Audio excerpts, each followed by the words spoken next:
Hi there. Should you do vlogmas? Well, it's advice I was given by YouTube itself that if you want to grow your channel and get more confident on camera, then doing vlogmas or another challenge like Vlogtober is a really good thing to do. It's loading up a video every single day in a particular period, like from the 1st of December to the 25th of December. I'm Alexandra and I'm from the Middle-Sized Garden blog with tips, ideas and inspiration from real middle-sized gardens for your middle-sized garden. And if you're wondering what middle-sized is, it's under an acre.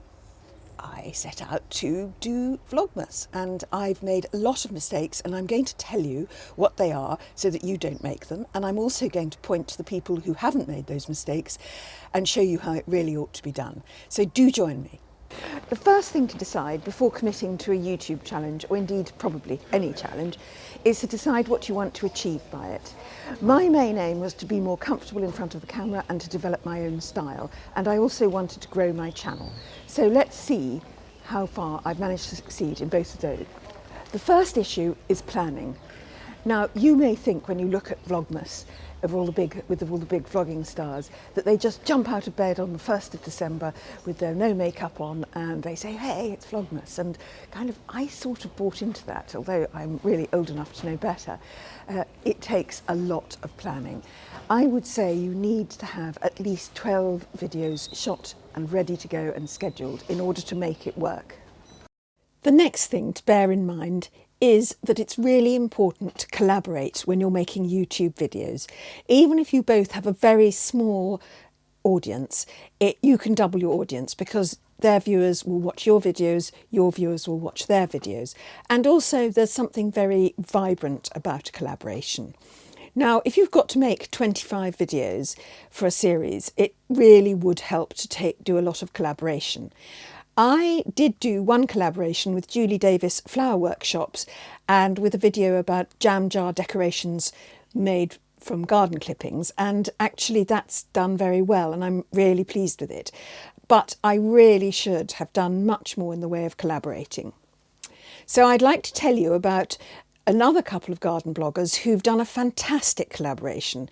Ade and Sophie of Agents of Field blog have done a video for Green Fingers the charity involving loads and loads of other bloggers and garden names like David Damoni. And it's a really great video and it's called the 12 Days of Christmas for Green Fingers. I've emailed Sophie of Agents of Field and I've asked her to pass on her tips for anyone thinking of making such a video. So I'm going to read out what she said, and as I don't really have very good visuals for this, there'll be a little tour of the middle-sized garden at the same time. I hope that's okay. She said, at the start of December, Ade said he wanted to do some Christmas video to raise awareness for the Green Fingers charity. And by then we were obviously very pushed time-wise, but we came up with the idea of an alternative 12 Days of Christmas music video, which we could rope some of our fellow bloggers into. The whole thing was very dependent on the people we approached actually saying yes, but we were bowled over by everyone's generosity. Most of the people we contacted really wanted to be involved, although it's quite an uncomfortable thing to record yourself singing alone to the camera and then sending the file to some people you've never met. Everyone is, after all, gardeners, not X Factor wannabes. It took a heck of a lot of organising in a very short space of time. Ade initially contacted people on Twitter to see if they wanted to be involved, while I wrote some alternative lyrics to the 12 Days of Christmas. We then had to allocate specific lines to different people and give them instructions as to what we needed them to do.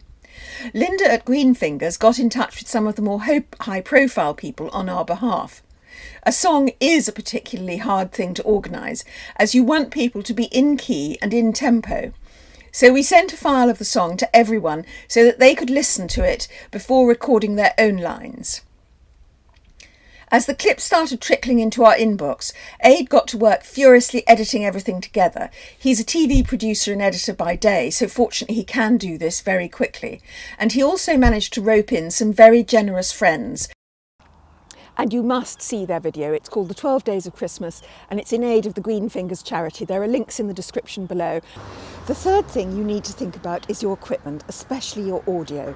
I have a microphone here, which I attached to myself. It's a Rode Lavalier and I also have a separate something called a Zoom H1, which is good for voiceovers, but the microphone on your phone is really not good enough. The next thing to consider is your niche. Obviously, fashion, beauty, perfect for Vlogmas. Gardening, well, I mean, no one in the gardening world has ever even heard of Vlogmas, and they're certainly not going to be searching for it. But basically, gardening is not a hot topic at Christmas, although obviously there are some fab things we can do for decorations. So I think you possibly, if growing your channel is what you want to do, think about whether your niche fits well with Christmas. What about the plus sides? Well, I am picking up followers. I've got more subscribers. I'm getting about 2 or 3 new subscribers every other day, sort of about 50 or 60 in the last 2 weeks. That's good, but it's, you know, YouTube subscribers are in thousands, not in ones and twos. The watch time, which YouTube does think is very important, has increased enormously. I've gone from about 2,500 minutes a month of watch time. That's how long people spend watching my videos, to about 12,500 minutes. So that's not all the Vlogmas videos. So should you do Vlogmas or 12 Days of Christmas or Vlogtober or indeed any of these challenges? Well, personally, I think go for it. I feel I've learnt a huge amount. I am more confident in front of the camera. I'm much quicker about editing and photographing. I find it all very interesting, and although I really should have planned much better, not planning has actually led to a few adventures. You know, people will say, oh, you know, what about photographing this or that, or doing a film about this or that? And that's been really exciting, actually. I really look forward to, and let me know in the comments below if you're going to go for a challenge, any more advice you've got, and let me know, you know, when you have the challenge, because I'd really love to see what you're doing. Thanks. And I'm going to leave you with a few outtakes. This is how not to do it. Have a great Christmas and have a great YouTube year. So, as you're going around the house trying to find somewhere to talk that has a nice light, don't forget about the backgrounds. I genuinely did do this in one of the films, and of course I deleted it, but I just thought I'd show you how easy it is to do. And mistletoe is associated with the Druids and the winter solstice as a sacred plant. It's Alexandra from the Middle Sized Garden here, and I'm doing